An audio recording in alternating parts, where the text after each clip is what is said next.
বুধবার স্থানীয় সময় দুপুরে কলকাতার তারাতলায় একটি নির্মাণাধীন গোডাউনের ছাদ ভেঙে বেশ কয়েকজন শ্রমিক নিহত হন। দুর্ঘটনার পরপরই দুর্যোগ ব্যবস্থাপনা বাহিনী, পুলিশ, স্থানীয় প্রশাসন এবং স্থানীয় মানুষ উদ্ধার কাজ শুরু করেন। পরে সেনাবাহিনীর সদস্যরাও যোগ দেন।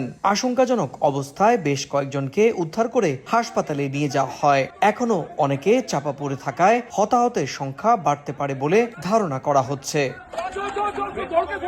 ভবনটির নির্মাণ কাজে ত্রুটি ছিল বলে দাবি করেছেন মুখ্যমন্ত্রী শুভেন্দু অধিকারী। চলতি বছরের জানুয়ারিতে কলকাতা পৌরসভা নির্মাণের অনুমোদন দেয় এই ভবনটির। প্রত্যক্ষদর্শীদের অভিযোগ, মঙ্গলবার তুমুল বৃষ্টির পর থেকেই ভবনটি কাঁপতে শুরু করে।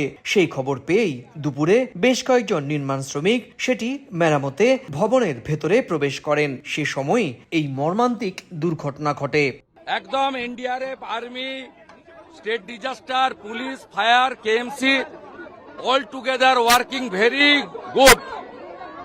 এখন অবধি 21টা রিকভারি হয়েছে, 3টে ডেথ, 18 অ্যালাইভ। 9 মে পশ্চিমবঙ্গে বিজেপি ক্ষমতায় আসার পর এটিকে সবচেয়ে বড় দুর্ঘটনা বলে মনে করছে প্রশাসন। তৃণমূল সরকারের সময় পাশ হওয়া এ ধরনের বিল্ডিং এর পরিকল্পনা বাতিল করে অডিটের নির্দেশ দিয়েছে রাজ্য প্রশাসন।